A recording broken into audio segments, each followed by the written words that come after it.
días. Hola, buenos días.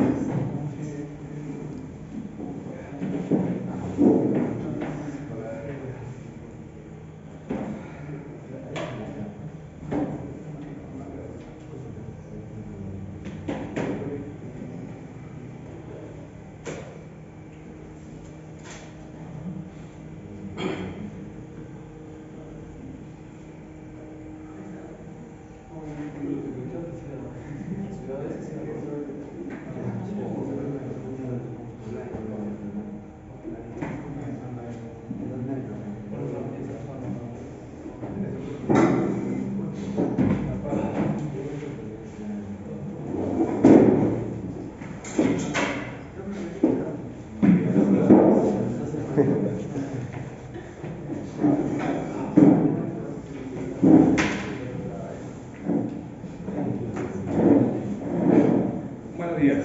Vamos a hacer la clase de... Creo que le están tocando lista, ¿no? Yo les voy a pasar el Sí, saludo. por favor.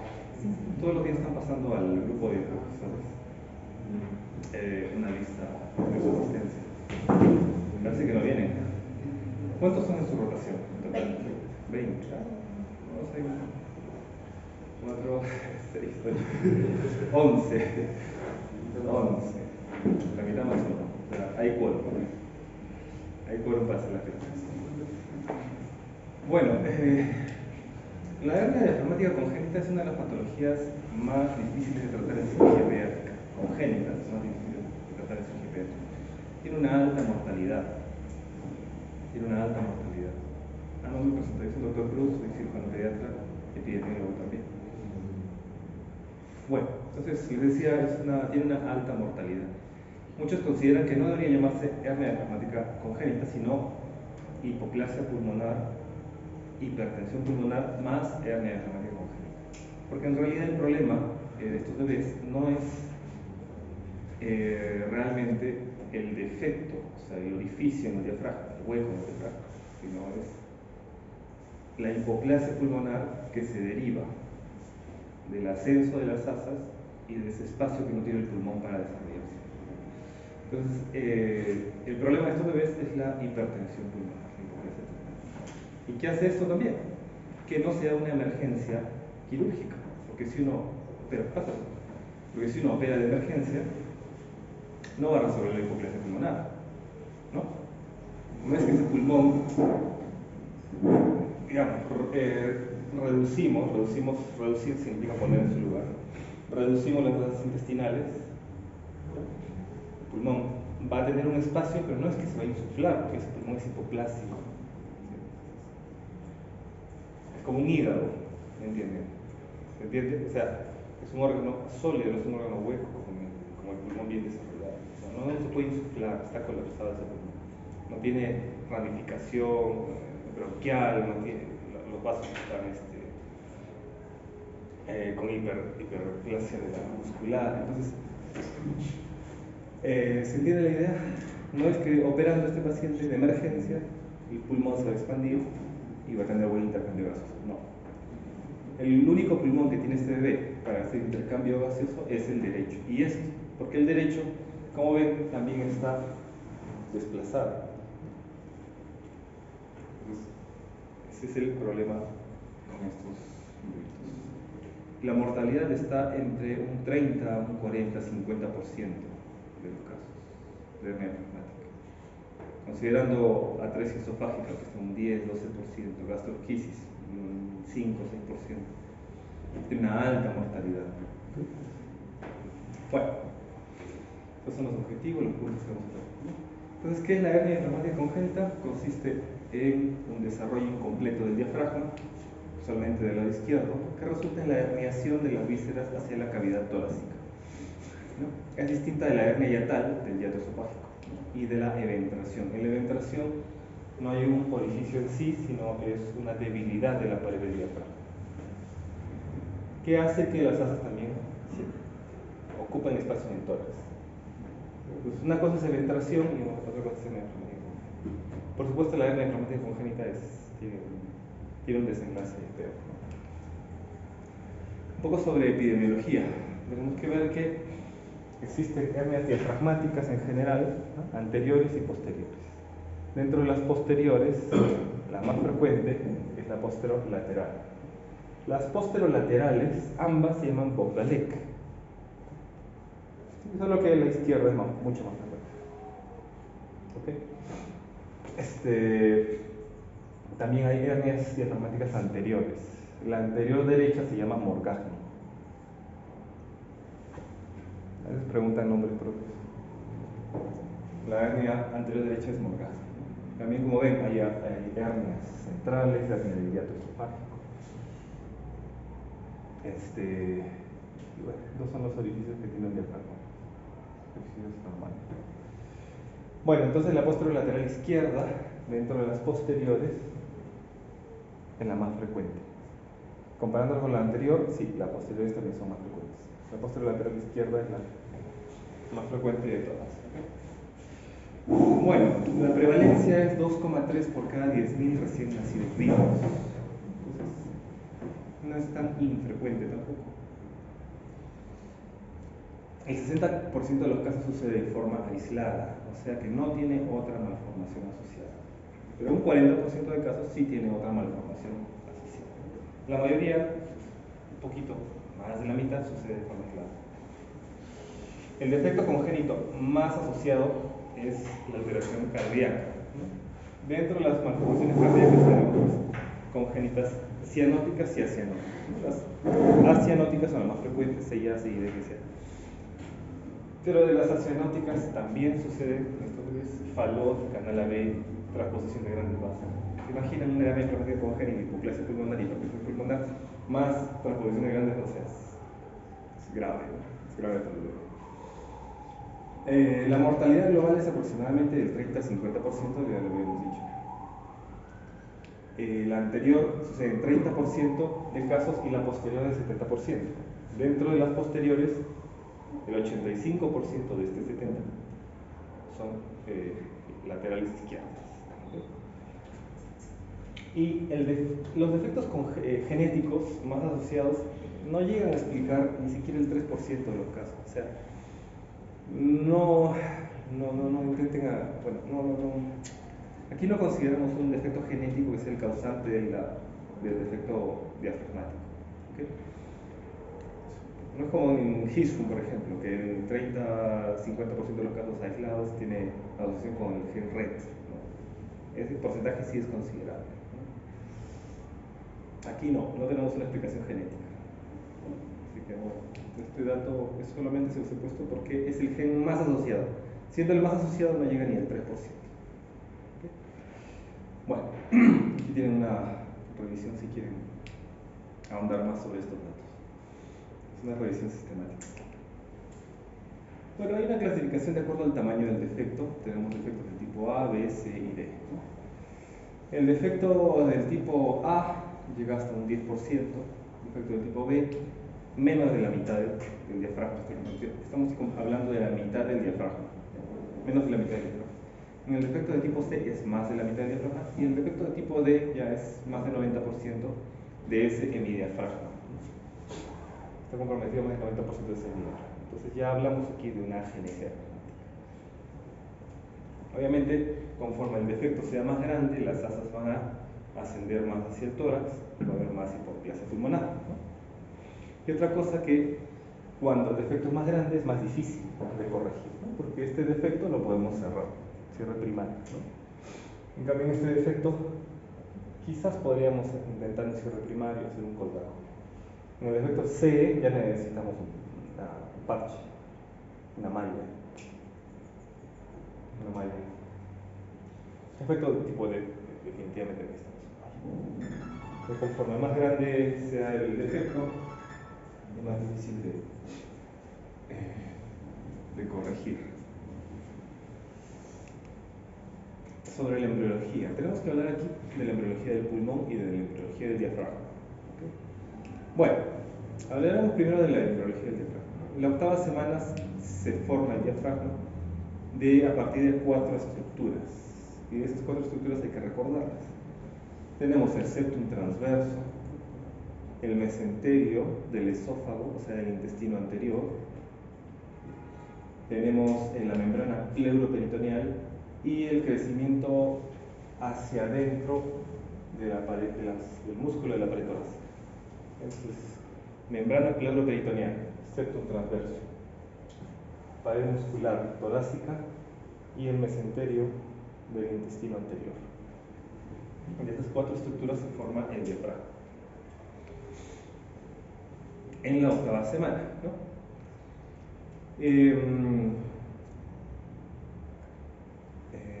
Recuerden ustedes que entre la semana 8 y 12 se produce una herniación fisiológica del intestino, ¿no es cierto?, que sale de la cavidad abdominal para elongarse. Se elonga y antes de la semana 12 el intestino tiene que retornar hacia la cavidad abdominal.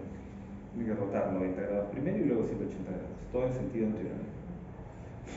Entonces, cuando el intestino retorna hacia la cavidad abdominal, debe encontrar un diafragma cerrado, la octava semana, ¿no? El diafragma se forma en la octava semana, entonces el intestino termina de introducirse al abdomen en la semana 12. Ya encuentra un diafragma cerrado.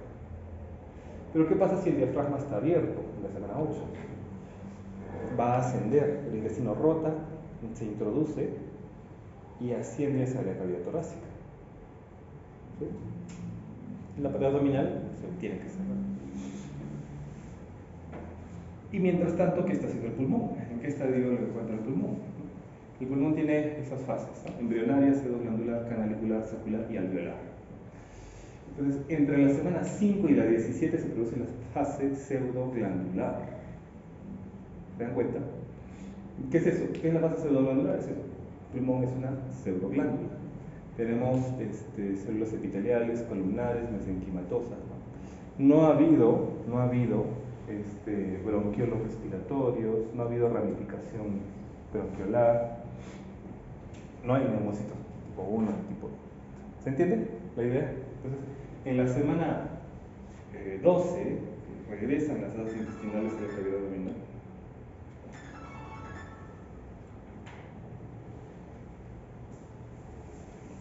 Encuentran un diafragma abierto.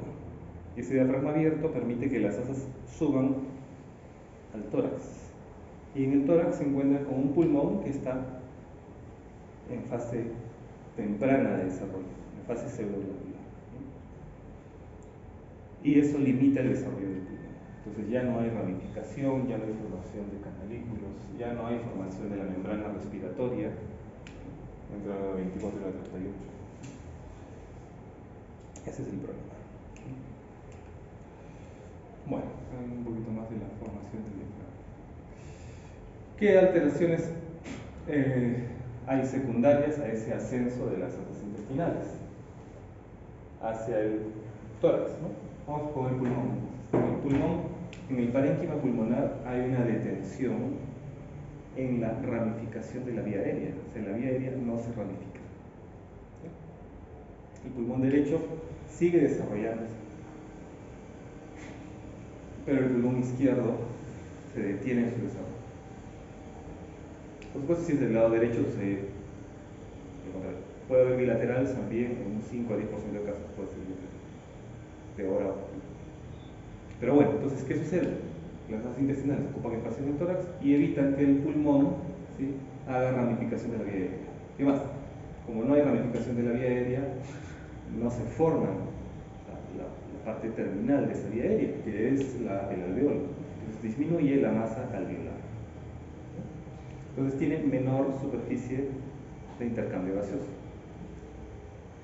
Hay hiperreactividad de la vía aérea, ¿sí?, y una capacidad de difusión anormal. ¿Por qué no se forma esa membrana respiratoria?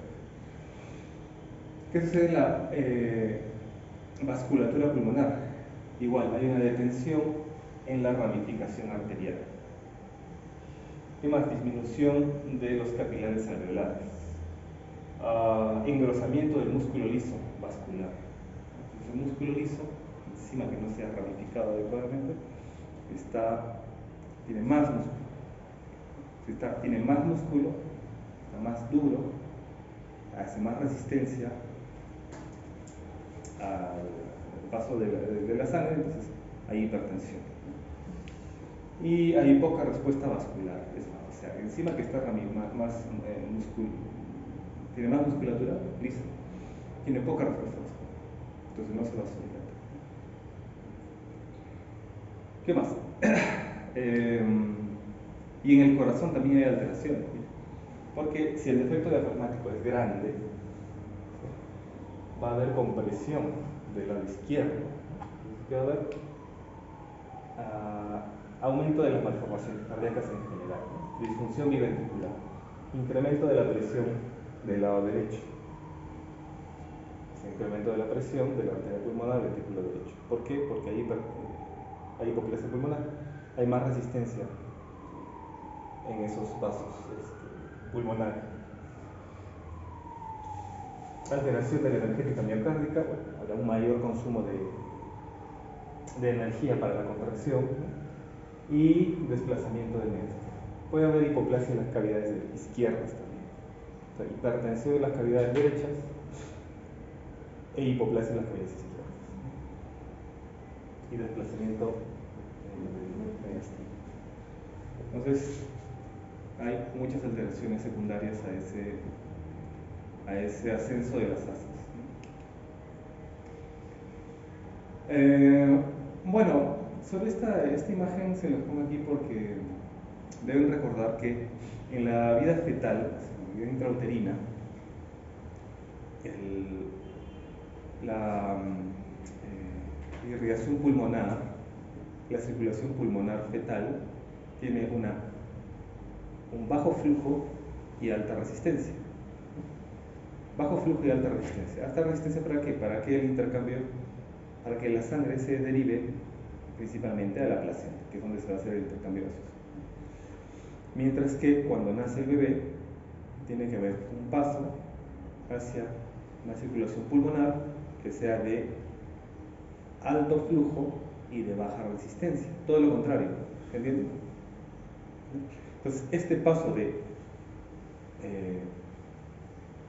alta resistencia y bajo flujo en la vida fetal a alto flujo y baja resistencia está impedido por esta hipoplasia pulmonar.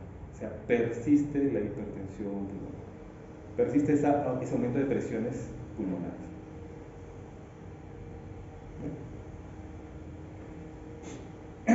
Bueno, y estas son en el diagrama B se ve las alteraciones, ¿no? Hay hipoplasia en el ventrículo izquierdo, ¿no es cierto? Lo que aumenta la resistencia venosa pulmonar, vascular pulmonar postcapilar. Hay aumento del CO2, ¿no? Aumenta la resistencia venosa pulmonar, disfunción diastónica. Entonces, no solo se compromete el intercambio gaseoso pulmonar, sino también se compromete el corazón por esa hipertensión pulmonar. Bueno,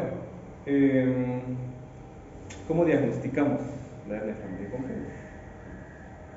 Es posible diagnosticarla en una ecografía genética, la ecografía del primer trimestre, la ecografía de la semana 2, ¿no?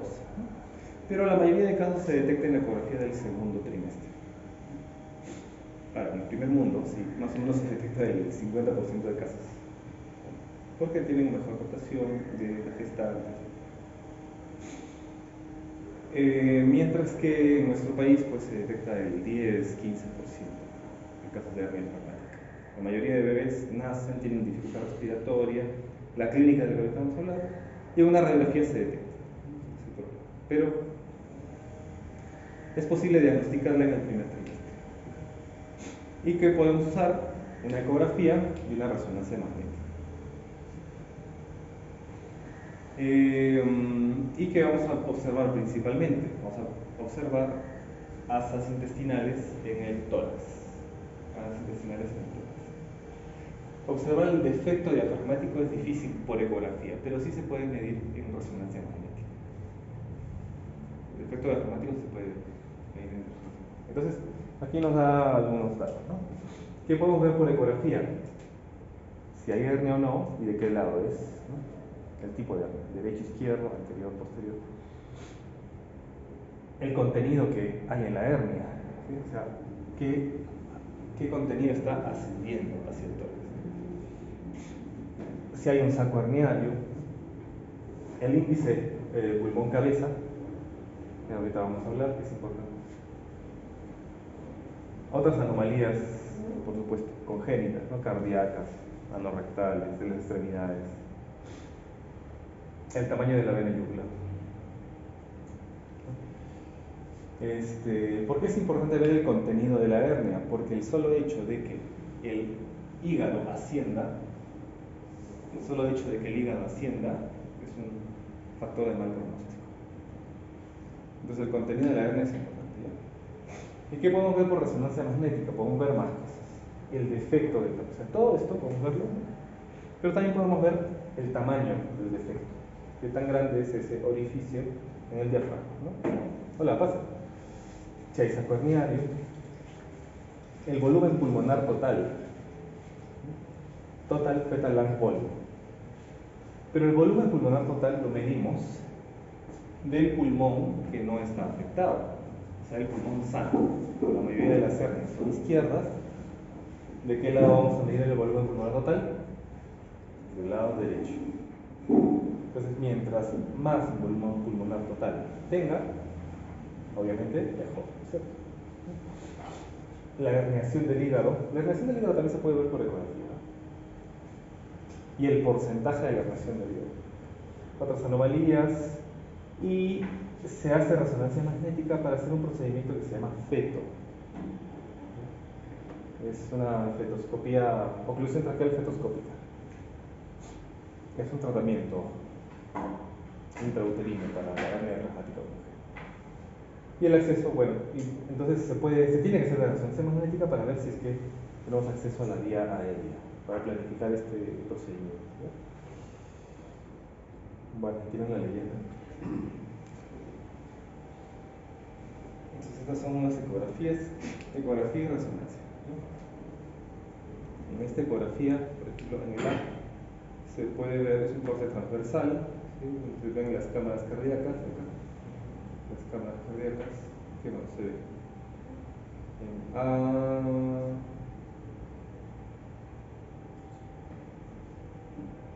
esta parece una hernia reumática derecha. Este es el pulmón, pulmoncitos, corazón, y acá está ascendiendo un contenido anormal hacia el tórax. Acá se ve incluso mejor, ¿no? En la resonancia magnética, un corte transversal también. Se ve el pulmón, se ve el corazón y se ve asas intestinales en el tórax.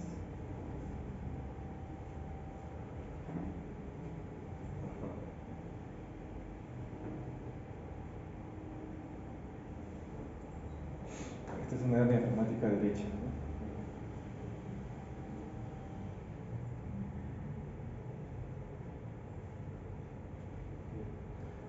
Es un corte, corte coronal. Estamos viendo aquí el corazón, ¿no? Pulmón y una herniación del hígado. Bueno, entonces, ¿qué necesitamos hacer aquí? Predecir un poquito el pronóstico del bebé, la sobrevida de estos pacientes. Entonces, la ecografía prenatal y la resonancia nos sirven para diagnosticar, por supuesto, pero también se hacen medidas para ver el pronóstico de este bebé, cuál es la probabilidad de sobrevida. Entonces, se utiliza algo fácil, que es la herniación del hígado. Si el hígado está herniado, pues es un factor de mal pronóstico. Simple, sencillo. Veo hígado en el tórax, mala cosa. También se está utilizando el estómago, la herniación del estómago en el tórax. Es un poquito más difícil de ver, pero también es un factor de mal pronóstico. Entonces, la herniación del hígado es lo clásico. Últimamente está utilizando la herniación del estómago. Mal pronóstico. Ok, y ahora vamos al índice pulmón-cabeza. El índice pulmón-cabeza es una relación entre el área pulmonar sana y la circunferencia cefálica. O sea, como las hernias son usualmente del lado izquierdo, voy a medir el pulmón derecho, ¿ya? O sea, área pulmonar sana, pulmón derecho. Y lo voy a comparar con la circunferencia craneal. ¿Por qué? Para estandarizar. Para estandarizar. Entonces, en un corte transversal donde yo pueda ver las 4 cámaras cardíacas, voy a medir el área del pulmón que está sano, es el lado de la hernia. Entonces voy a medir el lado del pulmón sano. Porque este bebé lo están viendo como de arriba hacia abajo. La cabecita está acá, ¿sí? Los pies están acá.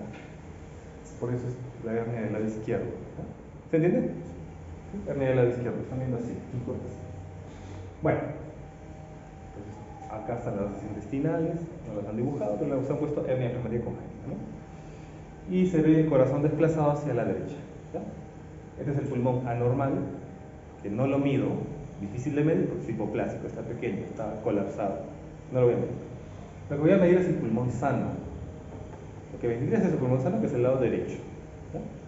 Entonces, hago una medida como un rectángulo, ¿no? Antero-posterior y el ancho, ¿no? Longitud y el ancho. Y obtengo, ¿cuánto sale esto? 210. Y esto lo voy a dividir entre el perímetro cefálico. Entre el perímetro cefálico. No se preocupen acá por las unidades, simplemente es una relación a división. Esto va a ser un milímetro cuadrado. Es un cálculo, nada más. ¿Okay? Bueno, entonces 210 entre 200, ¿cuánto sale? ¿Más de 1 menos de 1? Más de 1. ¿Ustedes qué creen que será el índice de buen pronóstico? ¿Tener mayor a 1 o menor a 1? Mayor. Mientras más área de pulmón tengo, sano, mejor para el bebé, ¿no? Entonces, en el índice pulmón-cabeza, un LHR más de 1 es de buen pronóstico. Y un menor a 1 es de mal pronóstico. ¿Por qué? Porque tiene menor, L de Lang tiene menor área pulmonar sana. No les van a pedir calcular esto, ¿sí? Tampoco. En sus cerebros tampoco van a poder decir que tienen ecógrafo. Yo tenía ecógrafo en mis cerebros. No, nunca detecté una hernia, ¿no? Pero sí hacía ponderados fetales. En cierto margen de error, ¿no? Pero algunos van a tener su ecógrafo en sus cerebros. Bueno, entonces la idea es esa, ¿no? El LHR es Lungs to Head Rate, índice pulmón-cabeza. Mientras sea mayor a 1, mejor. Menor a 1, peor. ¿Okay? Indica que tiene menor área pulmonar. ¿Okay? Hay una variación que se ha utilizado para estandarizar aún mejor, ¿sí?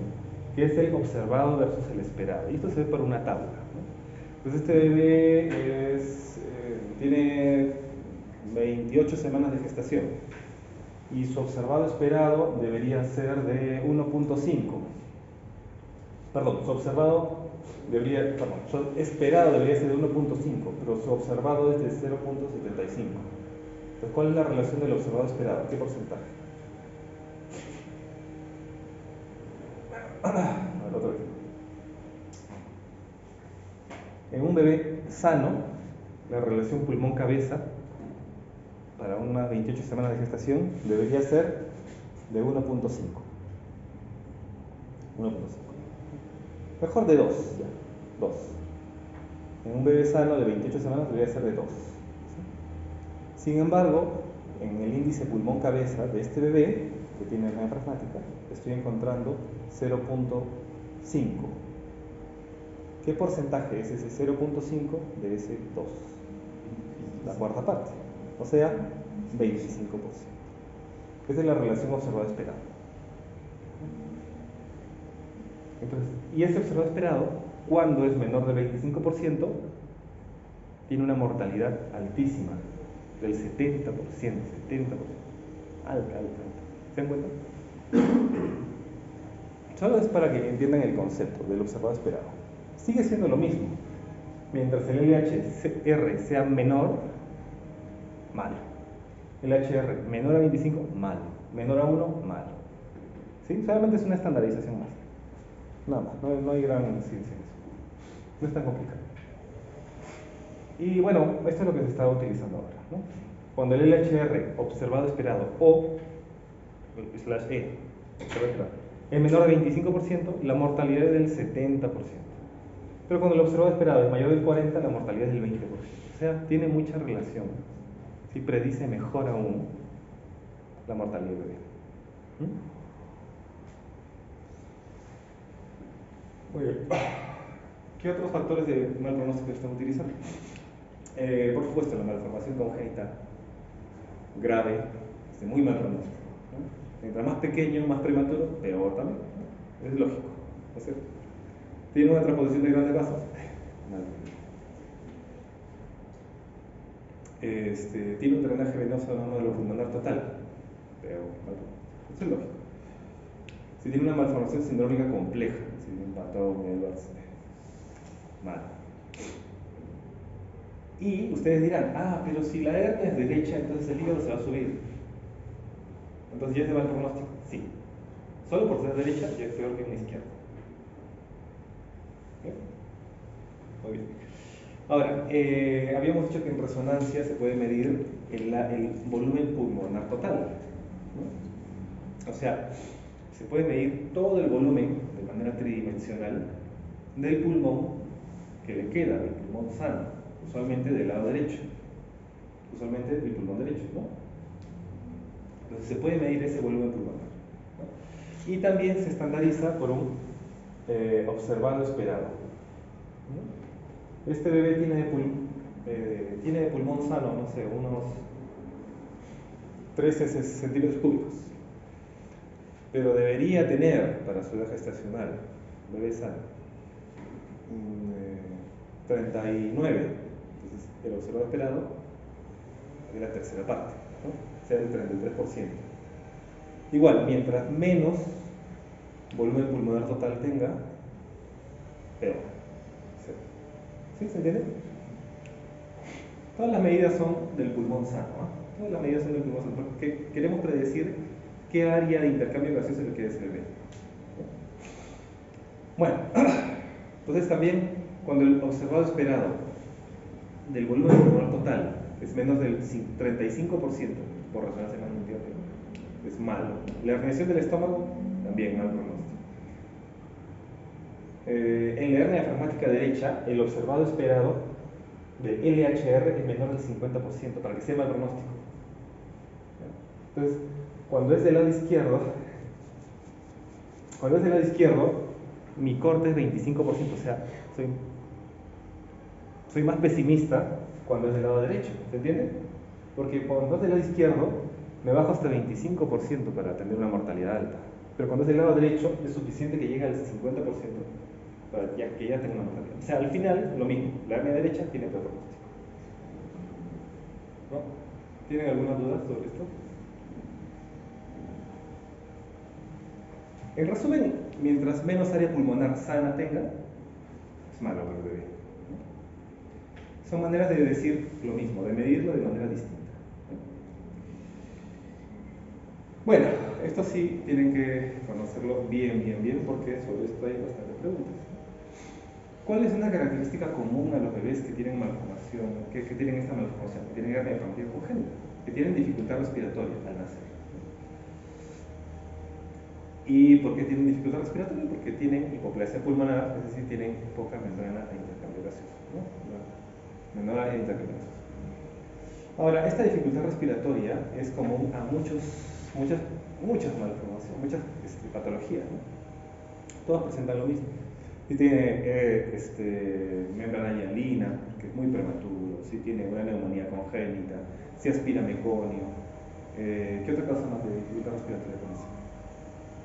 Aunque ahora solo han hecho lo normal, ¿no? Neo. Bueno, las causas de dificultad respiratoria al nacer son múltiples, muchísimas, ¿no? Más comunes son las que no se operan. Pero en este caso, bueno, ¿qué es común a todas ellas? La dificultad respiratoria. Todo el siglo, ¿no? Taquipnea, retracciones intercostales, subcostales, supraarticulares, cianosis, esteridora, aleteo nasal, todo. Pero ¿qué es lo anormal en este caso? Que empeora con la ventilación a presión positiva. Si nace un bebé con dificultad respiratoria, ustedes no tienen diagnóstico prenatal, ¿no? Lo que van a hacer es, primero, reanimar al bebé, ¿no? Secar, aspirar, etc. Y luego, si es que tiene bradicardia, no tiene fuerza respiratoria, tiene que dar ventilación a presión positiva, ¿no? Con máscara, ¿no es cierto? ¿Qué va a pasar en este caso? En el caso de la hernia diafragmática va a empeorar. ¿Por qué? Porque le vamos a dar ventilación a presión positiva, el aire va a pasar a la vía aérea, pero también va a pasar a la vía digestiva, ¿no es cierto? Va a pasar al estómago, se va a inflar el estómago, va a tener más aire, ¿no? Se van a dilatar esas asas, y va a pasar también al duodeno y al hígado, se va a insuflar más, se va a desplazar más todavía el mediastino, entonces va a ocupar más espacio con esas asas, ¿no? Entonces es una dificultad respiratoria que empeora con la ventilación a presión positiva. Entonces ya, si ustedes tienen diagnóstico prenatal, nace un bebé con hernia diafragmática, tiene dificultad respiratoria, no le pueden dar ventilación a presión positiva. Está contraindicado, para empezar, ¿no? Bueno, ¿qué otra cosa es clave en estos bebés? Que el tórax es asimétrico. Como la mayoría de las hernias son de un lado solamente, y usualmente del lado izquierdo, el tórax está abombado, como ven aquí. ¿Se nota? Un tórax abombado está bastante asimétrico, ¿no? Está elevado y está plano. Porque ese tórax está ocupado por asas intestinales, por el hígado, por el estómago. Y si todas las asas están ahí, ¿no? ¿Cómo va a estar el abdomen? Excavado. Los bebés cuando nacen son panzones, son panzoncitos. Pero acá está plano el abdomen, plano. ¿Qué otra cosa más pasa?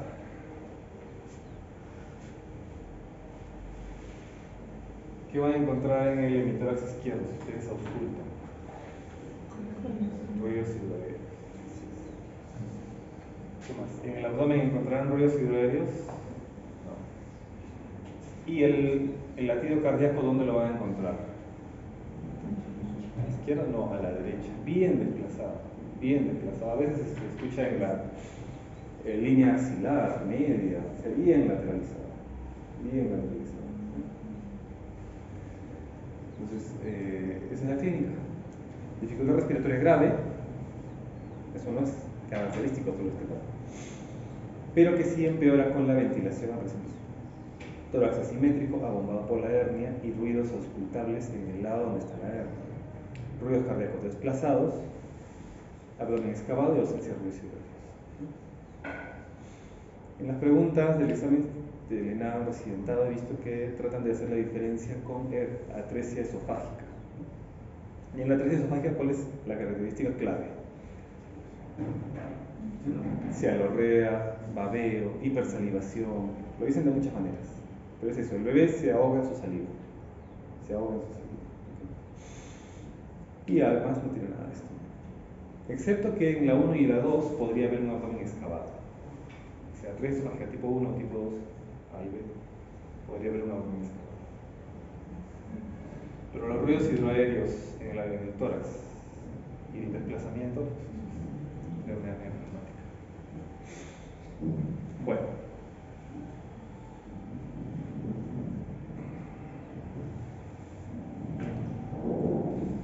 muy bien, entonces este bebé nace con dificultad respiratoria, escuchamos en la clínica, ruidos hidroaéreos en el tórax izquierdo, por ejemplo, abdomen excavado, sospechamos de una hernia diafragmática. ¿Cómo confirmamos? Con una radiografía simple, una radiografía tóraco-abdominal simple, suficiente para diagnosticar. ¿Qué vemos aquí?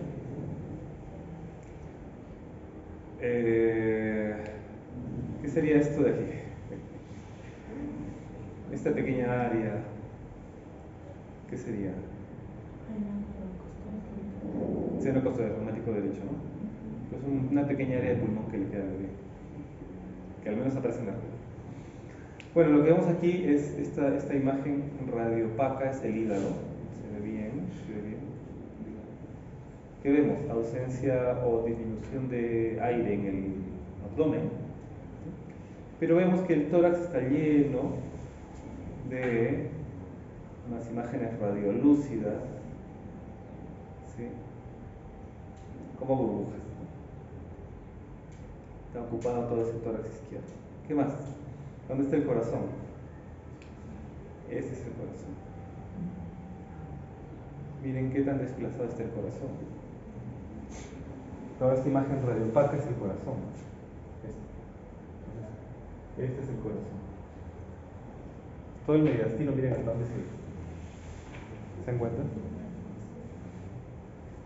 Y aquí está todo ocupado por asas intestinales. Tiene unas pequeñas burbujas de aire, probablemente le queda aquí el recto, ¿no? Nada más.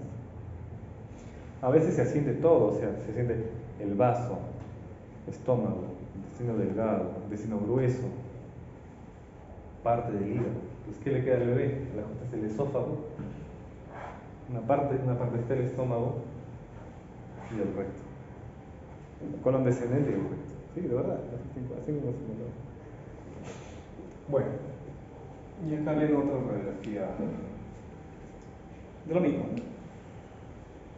Ausencia de aire en el abdomen o muy escaso aire en el abdomen, asas intestinales en el tórax, mediastino desplazado, ¿sí? Y una pequeña área de pulmón ahí. El único que se ve en la radiografía de pulmón sano de este bebé es esta área, nada más, este triangulito. Es una cosa del reumático derecho. Bueno, y el costo frénico derecho.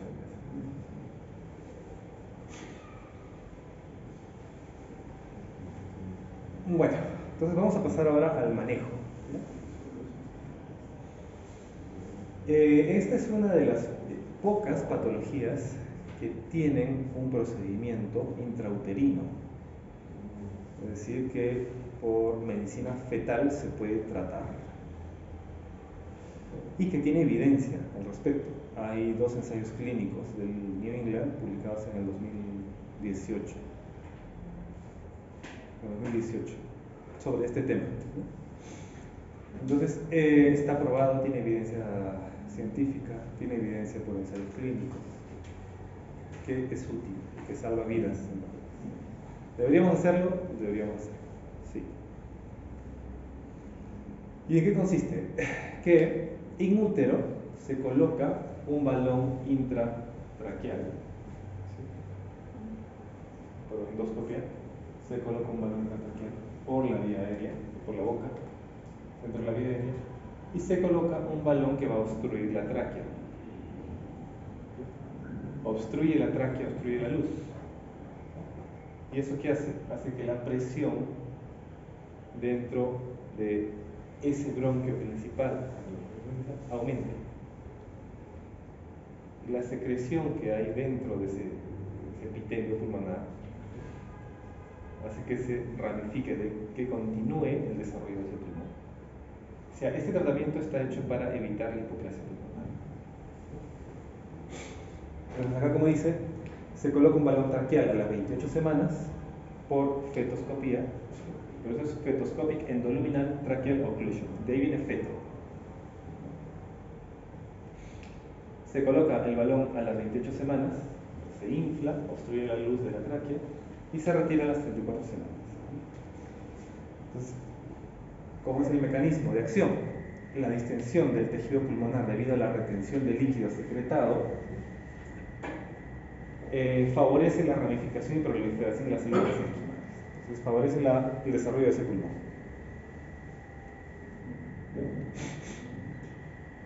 Y hay evidencia, ¿sí? Hay una reducción de la mortalidad del 40% al 15%. Y sobre todo, ¿en quién es más útil? En aquellos con un observado esperado menor del 15%. O sea, esos bebés que tienen una mortalidad altísima son los que más se benefician de este tratamiento intrauterino. Una reducción del 40 al 15% es una efectividad alta, altísima. Bueno. Ahora, el defecto diafragmático va a continuar ahí. El defecto va a estar ahí. Solo que ya no va a haber hipoplasia pulmonar. Ya no va a haber tal grado de hipoplasia. Nacen los bebés y hay que operar ese defecto diafragmático, sí, de todas maneras. pero ya su pronóstico es mejor porque la hipoplasia pulmonar se ha reducido, ¿no? ¿Tienen dudas sobre esto? ¿No? Bueno, ¿cómo es el manejo convencional? El manejo convencional consiste en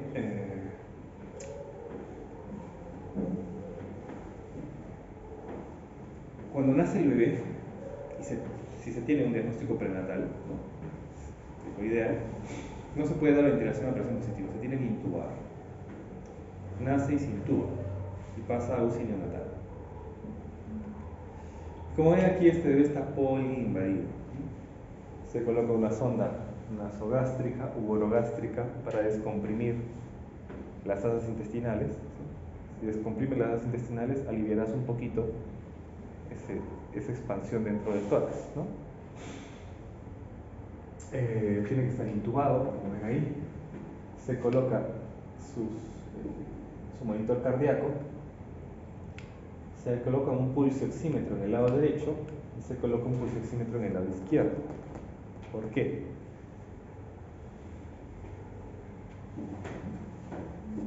Es una medida indirecta de la hipertensión pulmonar.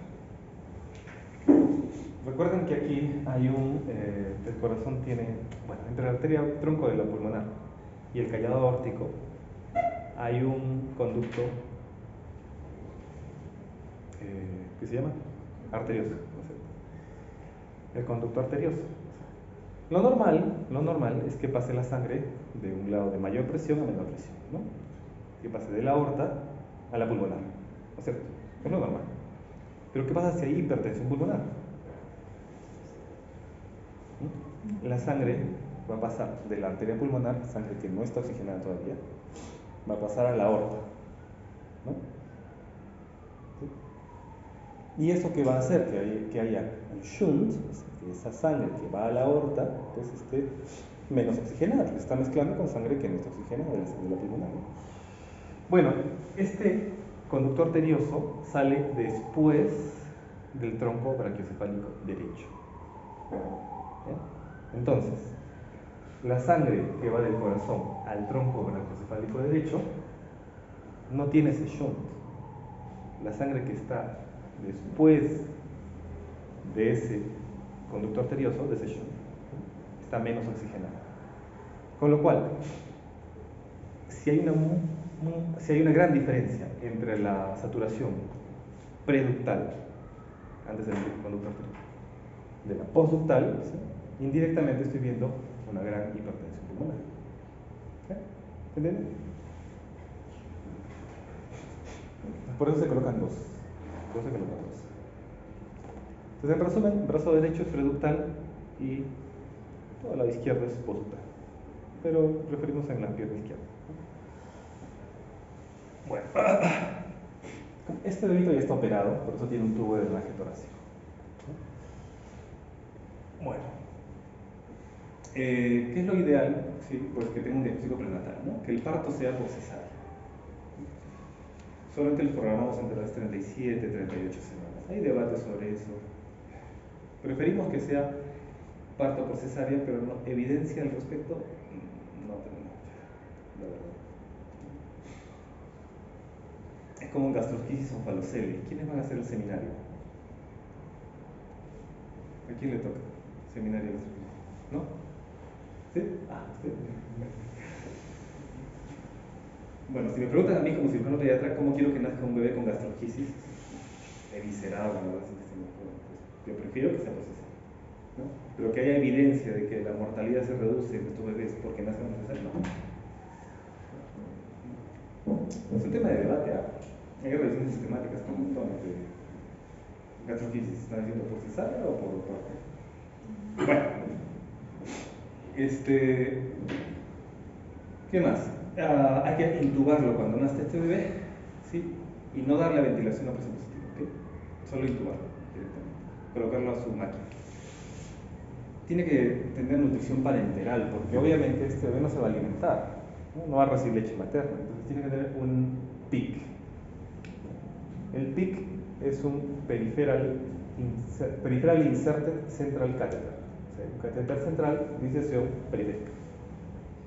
Es un catéter central de inserción periférica. O sea, se inserta periféricamente, usualmente en la cefálica, y llega hasta el corazón. En realidad hasta la unión de la cava superior con la aurícula derecha. Esa es la posición ideal. ¿Qué nos permite eso? Alimentar el cuerpo. Es mucho mejor que un catéter subclavio, un catéter por punción, porque un catéter le puedes hacer neumotórax, hemotórax. Vas a hacer daño. Mientras que un catéter periférico de inserción central de inserción periférica tiene menos complicaciones, dura más, infecta menos, mucho mejor. Entonces, felizmente los bebés tenemos ese PIC y por ahí recibe su nutrición parenteral total, ¿no? Y luego, tengo que ser, como va a estar en ventilación mecánica, no soy tan exigente con la saturación, porque yo sé que este bebé tiene hipoplasia pulmonar, no tiene buena superficie de intercambio gaseoso. Entonces, no puedo ser exigente con este bebé y decirle quiero que sature más de 92, 95, 96. No. Una saturación periodontal permisiva desde 85 hasta 95. La presión parcial de CO2, ¿sí? Lo normal es 45 más o menos 5, ¿no? En este caso, no soy tan exigente, me permito hasta 60. Un pH, ¿sí? no tan exigente, de 7.4 exacto, o más o menos 0,05. Si no puedo permitir un poquito de acidosis respiratoria. Debo hacer una ecocardiografía a las 48 horas del nacimiento para ver cómo está ese corazón, si hay malformaciones. También hay signos indirectos de hipertensión pulmonar en este ecocardiografico. Si tiene hipertensión pulmonar, esto ya es manejo del neonatólogo, pero se utiliza óxido nítrico, sildenafilo, milrinone, prosaladina E. Y como estos bebés tienen poca superficie de intercambio pulmonar, así yo lo ponga ventilador, a veces tienen igual falla respiratoria y saturan mucho menos. Si saturan 70, 60, si están en falla respiratoria, eso ya no me lo puedo permitir. Tienen que pasar a otra forma de ventilación. Otra forma de ventilación que tenemos es la ventilación oscilatoria de alta frecuencia. Bajo. Ventilación de alta frecuencia oscilatoria. Solo porque lo conozco. O sea, le suena el término. Ventilación mecánica convencional, luego tengo BAFO. Y cuando el BAFO no sirve, o ya no es suficiente, tengo que entrar a ECMO. Y ECMO es oxigenación por membrana extracorpórea. ¿Qué es lo que hace? Es oxígeno en la sangre y una membrana extracorpórea. Estoy suplantando la función de ese pulmón. Ese bebé no tiene pulmón suficiente para hacer intercambio respiratorio. ¿Se entiende? Estamos en una situación pues gravísima, ¿no? Estamos supliendo la función del pulmón. Este ECMO puede ser veno-venoso o veno-arterial. Cuando es veno-venoso funciona como un pulmón. Cuando es veno-arterial es un pulmón y un corazón. Imagínense si el bebé está en ECMO veno-arterial, o sea, significa que tiene falla cardíaca y falla respiratoria. Y ahí pues la mortalidad pues, ya se acerca al 80%. ¿no? Como ven aquí no dice cirugía de emergencia, no dice llévalo sano al paciente para que se lo hace. Usualmente esperamos entre 48 y 72 horas que estos bebés se estabilicen. ¿no? Si encontramos una ventana que sucede más o menos entre las 48 y 72 horas para que este bebé entre a sala. Algunas veces esa ventana no la encontramos y no llegamos a operarse. ¿Por qué? Tú lo llevas a sala y no vas a resolver la hipoplasia pulmonar, ¿no? Ni la falla cardíaca. ¿Se entiende? Claro, nos metemos en un dilema, ¿no? Pero antes de que fallezca, dale la chance de operar. Sí, a veces estamos en ese dilema. Lo conversamos con los papás para que entiendan el riesgo. Y transportándolo a sala puede fallecer, en la inducción anestésica puede fallecer, durante la operación y después de la operación. Entonces, y ahí estamos en un dilema. No hay una indicación, no hay guías, digamos, específicas para eso. Depende del criterio del cirujano en decisión conjunta con los papás, por supuesto. Felizmente la mayoría de bebés no llegan hasta ECMO. ¿no? ECMO no tenemos en Arequipa. Tiene la maternidad y el niño San Borja. Solo los dos. Bueno, entonces esa ventana para operar al bebé, pues la encontramos con estos criterios, ¿no? Que tenga un flujo urinario más de 1, un cc kilo-hora, que tenga un FIO2, o sea que el ventilador le esté dando menos de 0,5, o sea menos del 50%. Un bebé que está en 100% de FIO2, pues necesita mucho oxígeno, corre riesgo de hundir. Que la saturación preductal, o sea del brazo derecho, ¿no?, esté entre 85 y 95. Que la presión arterial media sea normal para la edad de gestación, o sea que no esté en shock, ¿no? Que el lactato esté menos de 3 milimoles por litro, o sea que no esté en una acidosis metabólica, ¿no? Y que la presión arterial pulmonar estimada sea menor que la arterial sistémica, ¿no? ¿Se entiende, no? O sea que no tenga una hipertensión pulmonar grave. La hipertensión pulmonar ahí puede llegar a ser tan grave que es más alta la presión en el lado, en el pulmón, en la arteria pulmonar, que en la sistémica. Y ahí es donde se produce ese shunt, ¿no? Y esa diferencia preductal o postductal, ¿no? Bueno, y entonces con esas condiciones pues podemos operar, ¿no? Estas imágenes son muy bonitas, son por laparoscopía. Acá han entrado por laparoscopía, ¿sí? Están viendo de abajo hacia arriba, y están viendo el tórax izquierdo. Acá lo que ven aquí son las costillas. ¿Ven las costillitas? ¿Sí? ¿Se ven? Sí se ven las costillas, ¿no? ¿Ven las costillitas? Este vendría a ser el mediastino, ¿no? ¿Y qué es esto de aquí? No, el pulmón. Pulmoncito hipoplásico. Parece un anticucho, ¿no? Las asas intestinales ya están en su lugar y no se inflan, ¿ven? Me encanta esa imagen. Pero bueno, entonces, así es ese pulmón, así se ve. Acá ya has reducido las asas, y estás dentro del tórax. Bueno, ¿cómo se ve cuando entramos? Esta es una imagen por laparoscopía, ¿no? Pero se puede operar por toracoscopía. Por toracoscopía entramos solamente en el lado izquierdo, ¿no? Entramos al tórax y lo que vamos a ver son asas intestinales. Y poco a poco esas asas intestinales las vamos a reducir. Vamos a ponerlas en el abdomen. Este de aquí es el borde del diafragma. Y acá se ve mejor. Un poco oscura la imagen, pero en sus diapos lo pueden ver mejor. Este es el borde del diafragma. Este es el borde del diafragma. Y están terminando acá de reducir el vaso.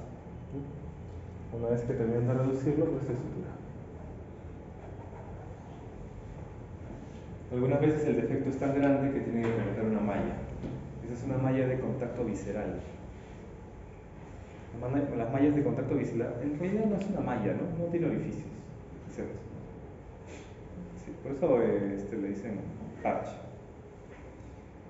Es de politetrafluoroetileno. Politetrafluoroetileno.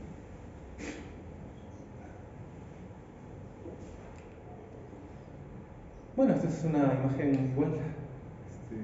Desde la laparoscopía pueden ver cómo está el pulmón hipoplásico, cómo queda. Va a quedar un espacio ahí, ¿no? Ustedes cierran, reducen todas las asas, cierran el defecto y el pulmón se va a quedar ahí bailando en medio de su cavidad torácica. Después esa cavidad torácica se llena de agua, de líquido. El pulmón empieza a desarrollarse. Acá ven, miren. Acá ya el defecto diafragmático es un paciente de Goyeneche. Es un paciente operado, acá el defecto diafragmático está cerrado. Todo esto es un espacio. ¿Ven? Y el pulmón está acá. Hipoplásico. Pero después, poco a poco, van creciendo los bebés y se va llenando, va desarrollándose. Un poco la plasticidad de los niños. Ahora, este bebé, pues no, estos chicos que sobreviven a la guerra van a tener cierto grado de hipoplasia pulmonar. Hay grados de hipertensión pulmonar, pues algunos se van con oxígeno a casa. Pero bueno, muchos niños llegan a ser grandecitos. Corren, juegan. No va a ser un maratonista, ¿no? Pero sí, la mayoría puede hacer su vida normal, si ya sobrevive a la operación. Ya pues, eso es todo. Y ese es un resumen de todas las fases del tratamiento. Bueno, ¿tiene alguna duda? Es un tema bien, bien interesante, es apasionante por las alteraciones fisiológicas, por el crecimiento de estos bebés también, porque después le dan seguimiento, hay que hacerles acá está, pruebas de función pulmonar para ver el intercambio gaseoso, el LSO, pleurismografía, les hacen también espirometrías, hay que hacerles seguimiento. Bueno, si no hay preguntas.